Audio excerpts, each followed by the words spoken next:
নমস্কার বন্ধুরা, আমি তুহিন। তুহিন রিভিউলজি চ্যানেলে আপনাদের প্রত্যেককে স্বাগত জানাই।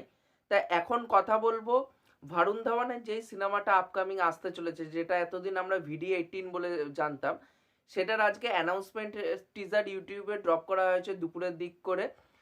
সেই সিনেমাটার নামও রাখা হয়েছে বেবি জন। তার অ্যানাউন্সমেন্ট টিজারটা কেমন কি লেগেছে সেটাই আজকে আপনাদের সাথে শেয়ার করব।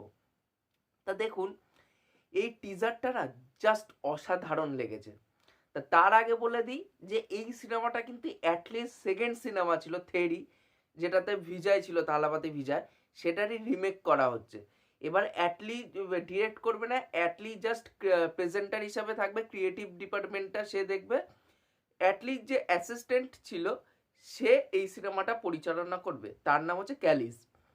দেখুন, এই যেইভাবে প্রেজেন্ট করা হয়েছে না ভারুণ ধাওয়ান রে, মানে জাস্ট অন্য লেভেলে প্রেজেন্ট করা হয়েছে তাকে। অ্যাটলি যখন জওয়ানে শাহরুখ খানকে প্রেজেন্ট করেছে যেইভাবে, যেই মাসি অবতারে, সেই অবতারে কিন্তু আমরা শাহরুখরে কখনো দেখতে পাইনি। শাহরুখরে সবসময় আমরা একটা রোম্যান্টিক বয় হিসাবেই দেখে গেছি, যে রোম্যান্টিক হিরো, সে আসবে হিরোইনদের সাথে রোম্যান্স করবে চলে যাবে, যেটা ডিডিএলস এর পর থেকে তাকে পুরোপুরিভাবে টাইপকাস্ট করে দেওয়া হয়েছিল। এইভাবে যে শাহরুখরে প্রেজেন্ট করা যায় সেটা কিন্তু অ্যাটলি প্রমাণ করে দিয়েছিল। আমিও পার্সোনালি ভাবতে পারিনি যে এই যে এইভাবে প্রেজেন্টেশন হয় শাহরুখ। আমি ভেবেছিলাম শাহরুখরে প্রেজেন্ট করতে গেলে স্টাইলাইজড ভাবেই প্রেজেন্ট করতে হবে, এইভাবে মাসিভাবে শাহরুখরে কখনো প্রেজেন্ট করতে মানে করা যাবে না। সেটা কিন্তু পুরোপুরিভাবে চেঞ্জ হয়ে গেছিলো জওয়ান দেখার পর, মানে নেভার সিন বিফোর আফতারে দেখা হয়ে গেছিলো শাহরুখরে। সেইভাবে কিন্তু ভারুণ ধাওয়ানকেও এখানটা প্রেজেন্ট করেছে ক্যালিস। মানে এত সুন্দর লাগছে তাকে দেখতে, মানে কি, মানে আর প্রত্যেকটা শট কিন্তু ক্লোজে রাখা হয়েছে। দেখবেন প্রত্যেকটা শট কিন্তু ক্লোজে রাখা হয়েছে। যেরকম একটা সিকোয়েন্স আছে, যেরকম ওর প্রথমে পাটা দেখাচ্ছে ভারুণ ধাওয়ানের, তারপর সে একটা লোহার রড হাতে ধরছে সেইটা দেখাচ্ছে, তারপর সে সিংহাসনে গিয়ে বসছে, তারপর তার ক্লোজে গিয়ে ফেসটারে দেখানো হচ্ছে, তারপর সে বড় গোফে তাও দিচ্ছে, তারপর সেটা দেখানো হচ্ছে। তাই এইভাবে একটা হিরোর যে প্রেজেন্টেশনটা জাস্ট অন্য লেভেলে নিয়ে গেছে। আজকে এটার টাইটেল অ্যানাউন্সমেন্ট করা হয়েছে বেবি জন।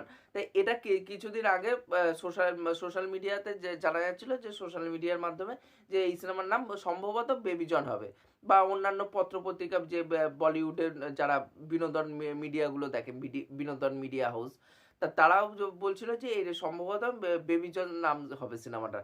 কিন্তু তখন কিন্তু অতটাও কিন্তু মানে ভালো লাগছিল না, বাট এইখানটায় থামান এমনভাবে বিজিএম দিয়ে এটারে সেট করেছে না, জাস্ট অন্য লেভেলে নিয়ে গেছে। ব্যাকগ্রাউন্ডে যখন বেবি জন করে এই গানটা বাজছে এবং ভারুণ ধাওয়ান এন্ট্রিটা নিচ্ছে, জাস্ট অন্য লেভেলে নিয়ে গেছে পুরোটা। আর তার থেকেও বড় কথা, আমি থাম্বনেইলে একটা কথা লিখেছি যে ইন্ডিয়ার জন উইক।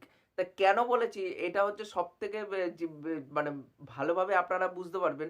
আমার যে ব্যাকগ্রাউন্ডটা দেখতে পাচ্ছেন, ব্যাকগ্রাউন্ডে যেই পোস্টারটা লাগানো আছে, তো ওই থাম্বনেইলই কিন্তু ইউজ করেছে বেবি জনের ওই অ্যানাউন্সমেন্ট টিজারের ক্ষেত্রে। যখন আপনারা ইউটিউবে গিয়ে দেখবেন, ওটাই দেখতে পারবেন। ওইটার সাথে কিন্তু জন উইকের মানে একটা সিনেমা ছিল জন উইক, সম্ভবত জন উইক 2 ছিল ওইটা। ওই জন উইক 2 তে আমরা কি দেখছি, যে ওইভাবে কিয়ানো রিভস বন্দুকটা তাক করে আছে একজনের দিকে। ওরকমই কিন্তু সেম পোস্টার এখানটা দেখতে পাচ্ছি। এখানটা জাস্ট অবয়বটা, মানে এখানটা কালো করে দেওয়া হয়েছে, ভারুণ ধাওয়ানই ধরে আছে, মানে অন্যদিকে বন্দুকটা তাক করে আছে, বাট ওখান এটা মানে বোঝা যাচ্ছে না যে এটা ফেসটা রিভিল হচ্ছে না, এটা জাস্ট একটা অবয়ব দেখানো হচ্ছে। তাই এই জন উইকটা কিন্তু এইভাবে দেখানো হচ্ছে। আর একটা সিন দেখবেন, যখন একদম টিজারের লাস্টে, অ্যানাউন্সমেন্ট টিজারের লাস্টে গিয়ে যখন দেখবেন একটা বৃষ্টির সিকোয়েন্সে যখন ভারুণ ধাওয়ান দাঁড়িয়ে আছে, একদিক দিয়ে তিনজন আসছে, তাদের দিকে বন্দুকটা তাক করে অন্যদিকে আবার বন্দুকটা তাক করবে, ঠিক ওরকম সিন কিন্তু জন উইকে আমরাও দেখেছি। তাই এটা একটা ইন্ডিয়ান, মানে দেশি ইন্ডিয়ান জন উইক ভার্সন আমরা দেখতে চলেছি। আমার তাতে কোনো অসুবিধা নেই, কারণ দেখুন অ্যাটলিস্ট সিনেমাতে ইন্সপিরেশন থাকে হলিউডের থেকে, বা নিজের তামিল থেকে, তেলেগুর থেকে, হিন্দির থেকে, এরকম কিন্তু অ্যাটলিস্ট সিনেমাতে থাকে। সেইটা কিন্তু মেনেই চলতে হবে। এবার যেহেতু অ্যাটলির মানে এই অ্যাসিস্ট্যান্ট ছিল ক্যালিস, সেই সেহেতু সেটা থাকবে। এবার সেটা দিয়ে আমার কোনো অসুবিধা নেই, কারণ অ্যাটলি কিন্তু প্রেজেন্টটা কিন্তু খুব সুন্দর করে করতে পারে, যেখান থেকে ইন্সপিরেশন নিক না কেন, সে কিন্তু প্রেজেন্টেশনটা খুব সুন্দর করতে পারে। এবার দেখা যাক ক্যালিস কিভাবে করে। এবার দেখবেন যখন ভানুন দামান ওই চেয়ারটায় গিয়ে বসে, পিছনে অনেকগুলো বন্দুক আছে, তো ওই বন্দুকগুলোকে দেখে অনেকটা গেম অফ থ্রোনসের ওই যে সিংহাসনটা ছিল ওইটার কথা কিন্তু মনে করিয়ে দেবে। তা ওভারঅল অ্যানাউন্সমেন্ট টিজারটা আমার জাস্ট অন্য লেভেলের লেগেছে এবং ভারুন ধাওয়ানকে এরকম অবতারে দেখার জন্য আমি সত্যি এক্সাইটেড আছি।